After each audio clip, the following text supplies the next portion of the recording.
पहा नवीन एपिसोड्स एकदम add free.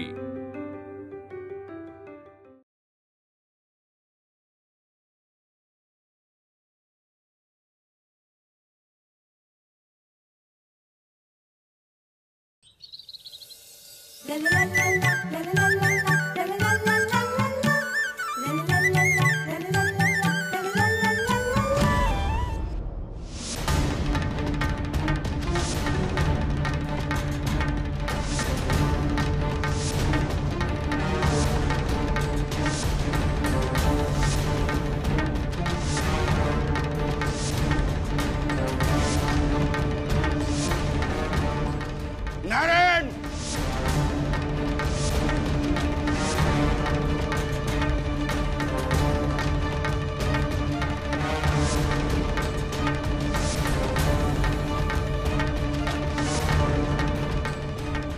Narayan, ए नारायण, अरे कुठे लपून बसलेस? समोर आहे माझ्या, कुठे लपून बसलेस? बाहेर आहे।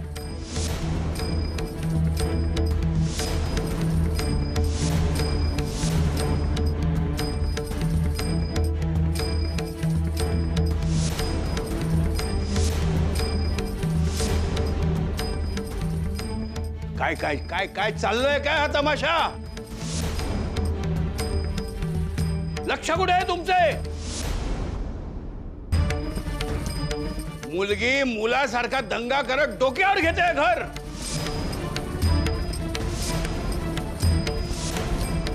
बघा बघा किती पसारा केलाय बघा।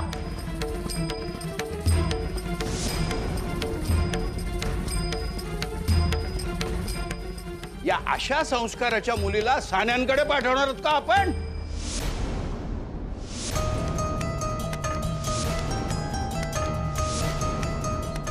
अजून बदल होत नाही आहे तिच्यात।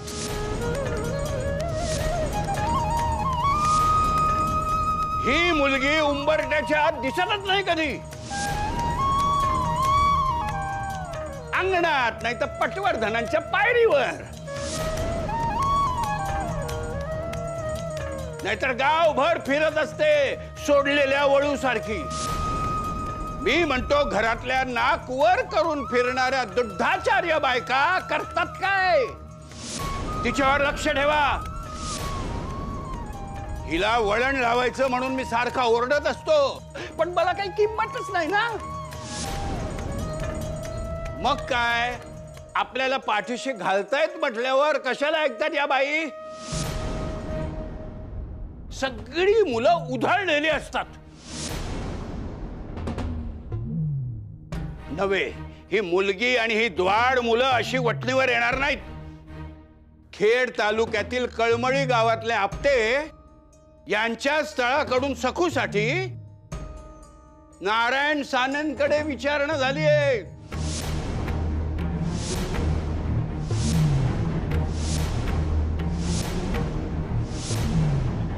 या बयोचा द्वाडपणा 2 दिवसात कमी झाला नाही ना, तर बयोच्या लग्नाआधी मी सखूचं लग्न लावेन।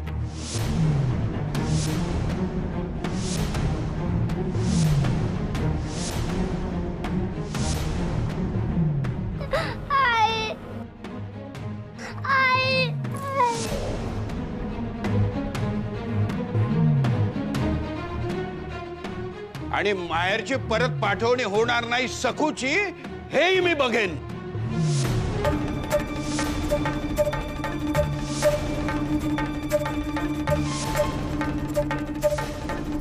बयो, सखू तुला आपल्या घरात अजून राहावीशी वाटत असेल, मग आम्ही सांगतो तसेच वाग। त्या रस्त्यावरच्या बाईला तू मदत केली, इमाम वाड्यात गेलीस, होणाऱ्या नवऱ्याबरोबर खेळत असतेस। नको नको ते प्रश्न विचारून भंडावून सोडतेस। रात्री अपरात्री बाहेर गावात भटकतेस।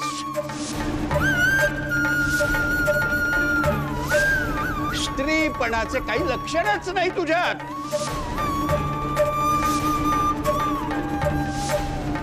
हे सगळे बदलले पाहिजे। आणि घरातल्या सगळ्या बायकांना हा सज्जड दम आहे. नाही तर सखूची उचल बांगडी नक्कीच.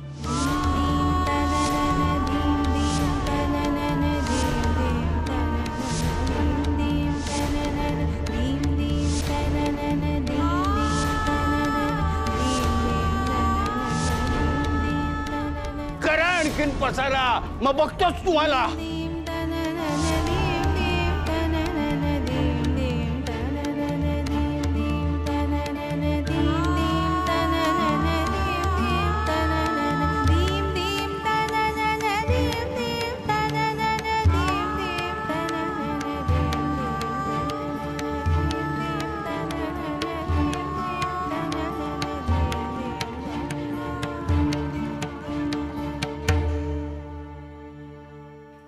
आई आई सदा? आई अरे आई काय झालं काय? अरे असं वाघ मागे लागल्यासारखा काय वागतोयस? काय झालंय? अरे अरे बोल ना. आई काय नाही ते आता काय झाले ते सांगतोस की नाही? असा धावत आलास जणू काय आभाळ कोसळले आणि आता का मिठाची गुळणी धरलीस तोंडात? आता बोल बघू, उगाच जीवास घोर नको लावूस हो माझ्या. आई मला एक पदार्थ शिकवशील का?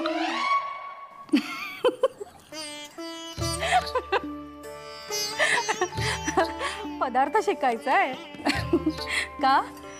बयोने भूत भरले होते डोक्यात स्वयंपाकाचे, ते अजून उतरले नाही वाटतं.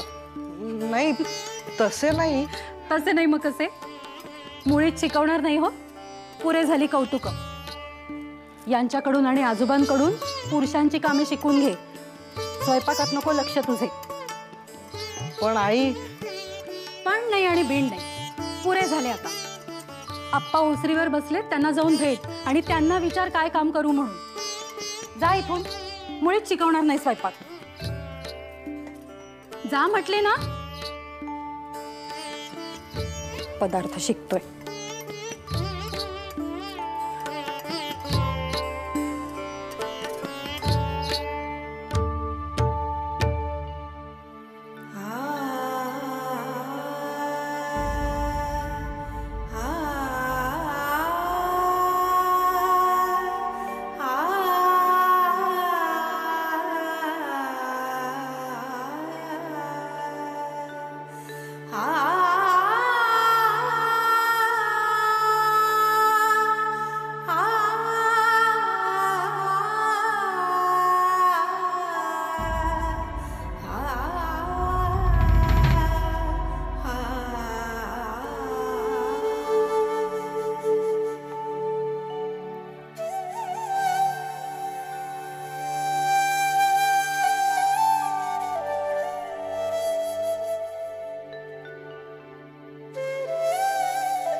आई खरेच का आपल्या सखूचं लग्न लावणार?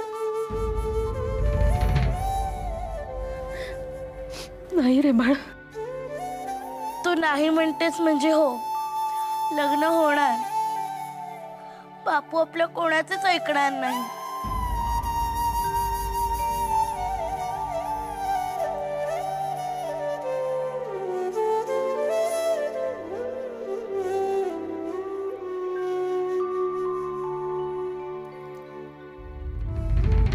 घालू तुळशीला पाणी, लावू ग निरांजन.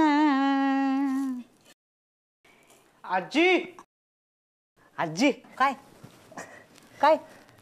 हा इकडे इकडे चिप. हा इकडे दुखते. हा सावकाश सावकाश. काय आज सेवा चालली आहे? काय हवंय? भूक लागली आहे का? अरे कालच लाडू केलेत रव्याचे. देऊ का तुला? खातो का? नको. मला लाडू खायला नको देऊस, मग करायला शिकव. करायला लाडू? अहो ऐकलेत का? दिवटा नातू काय डोहाळे सांगतोय ते. हा अहो काय लाडू करायला शिकवा म्हणतोय. बहुतेक आपल्या शिंगे फुटलेल्या नव्या सुनेचे नवे खो दिसते. नाही ग काकू, तसे नाही. तू शिकव ना लाडू करायला. मी नाही हो, तुझ्या लाडक्या आजीकडूनच शिक. मी हवे तर धम्मक लाडू देते. काय कसले हे बायकी उद्योग. शी राघवती. काय काय पाहिजे तुला, काय म्हणतो? अगं आजी, कोणाला तरी मदत करण्यासाठी शिकायचं आहेत मला लाडू. मदत? हा. कुणाला रे? अगं माझा एक गरीब मित्र आहे, माधव खरे म्हणून. त्याला जोगांकडे कामाला ठेवले आहे, आचारी म्हणून. पण त्याला स्वयंपाकच करता येत नाही. अरे म्हणजे मोर म्हणून कावळा खपवतोस की काय? हा लबाड आहे, अगदी लबाड आहे. अगं आजी, गरीब आहे बिचारा, त्याला कामाची गरज आहे आणि शिकायला पण तयार आहे. मग आपण मदत करायला नको? किती रे लोकांचा विचार करशील. मी मदत करीन तुला, पण मी तुला मदत करते हे कुणाला सांगू नको. हा हो ग माझी दुर्वांची आजी. अरे जे माझ्या माहेरचं नाव अजून लक्षात आहे म्हणायचं तुझ्या? हो तर तुझ्या नावाच्या किती गोष्टी सांगितल्यास तू आम्हाला. हो ना, हे तुझ्या आजोबांनी इथे आल्यानंतर माझं कावेरी हे नाव ठेवलं. मला असा राग आला होता. किती छान नाव होतं माझं, दुर्वा. कशाला बदललं काही कळत नाही. काय बोलणार, बायकांना काही बोलता येत नाही ना, म्हणून गप्प बसले.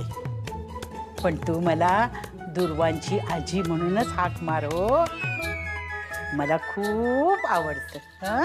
मग दुर्वांची आजी, करशील ना मला मदत? तुला गणपती बाप्पाची शपथ आहे. खूप आई करीन. हो करीन ग बाई, माझं लाडक ग ते. कसा रे तू सोनुल्याचा? हे सारे माझ्यामुळे झाले आहे. मी बापूंनी सांगितलेले ऐकत नाही. माझे मन जे सांगते तसेच मी वागते. हे नाही आवडत बापूंना. पण बापू माझ्यावर रागावले आणि शिक्षा मात्र सखूला.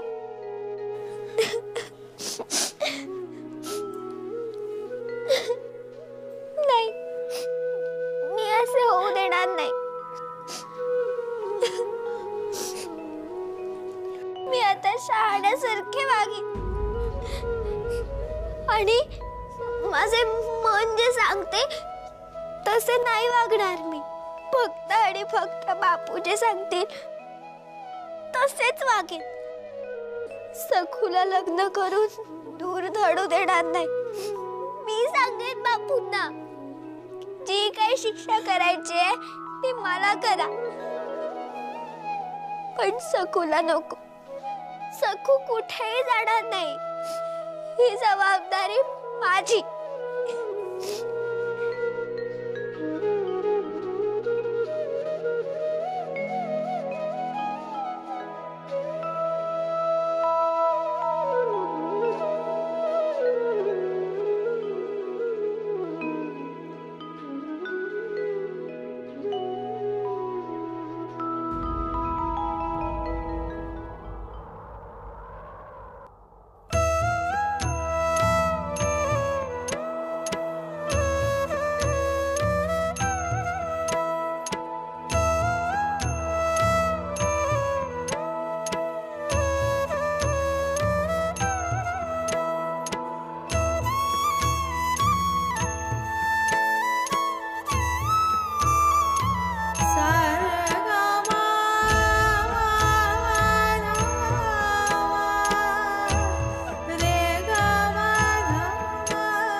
हे पाणी घ्यावे, मस्तक शांत होईल.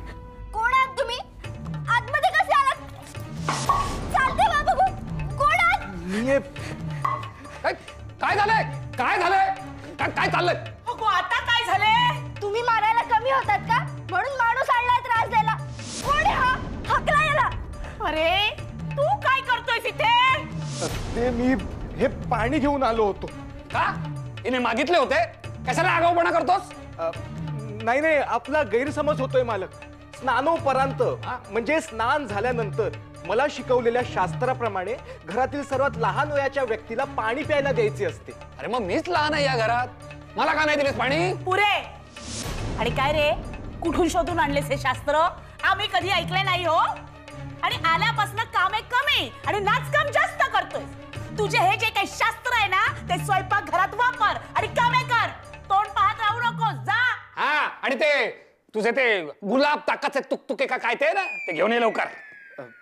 हो मालक. आमच्याच नशिबात ही सगळी माणसं येतात.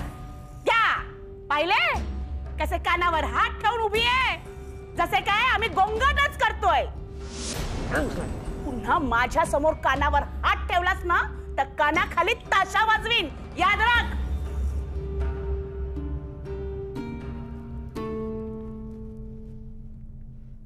तिला वाजवू दे ताशा. मी मंजूळ गाणे म्हणेन हो तुझ्या कानात. तो मगाशी पाणी घेऊन आला होता ना, तो आपला नवीन आचार्य आहे उमे. ऐकलेस का उमे? नवीन आचार्य ठेवलाय कामाला. तुला स्वयंपाक करायचा त्रास पडू नये म्हणून. चांगले सुग्रास जेवण करतो. आता तुला कोणी त्रास देणार नाही. कामे कर असा. मी म्हटले होते ना तुला राणी सारखे ठेवेन म्हणून. आता ताटावरून पाटावर, पाटावरून ताटावर, ताटावरून पाटावरून ताटावर, ताटावरून पाटावर, ताटावरून पाटावर, ताटावरून. लाजा सोडल्यात सगळ्या. मोडला हिने माझा पाठ.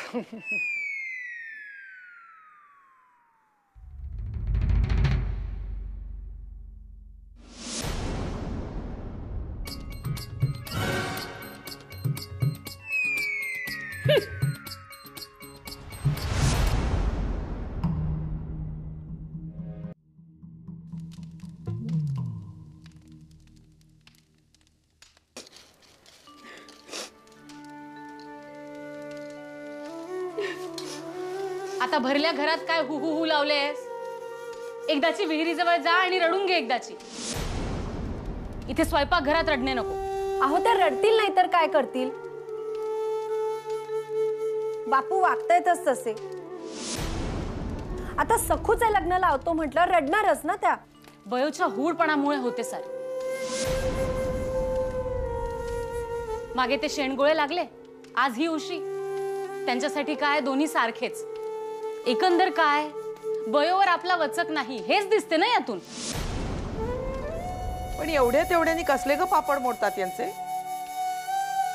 जरा उशी काय लागली, सखूच्या लग्नापर्यंत पोचले. आपण काय विचार करतो, पोरीचे लग्न आले आहे, माहेरचे 4 दिवस राहिलेत, जरा बागडू देत, मोकळ्या हवेत.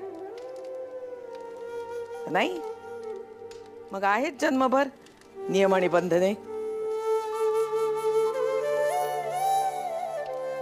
पण बाऊ करायचा आणि दडपण आणायचं ही पद्धतच आहे बापूंची. पण बोलणार कोण? उद्या आता सखूचे लग्न लावतोच म्हणाले तरी मुकाटच राहावे लागणार आहे ना आपल्याला. उमेच्या बाबतीत बघितलेत ना काय झाले. सगळ्यांनी समजावून बघितले, तिने जीव द्यायलाही कमी केले नाही. पण शेवटी त्या दोघांची लग्न लागलेच.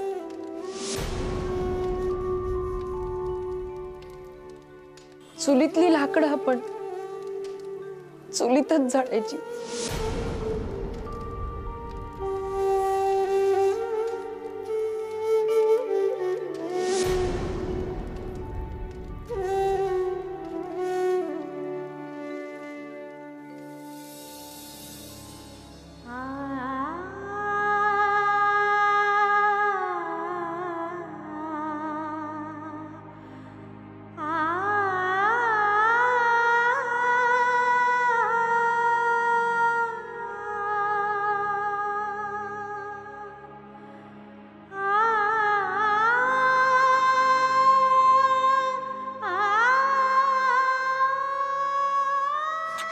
बायोताई, सगळी मोठी माणसं तुलाच का ओरडत असतात?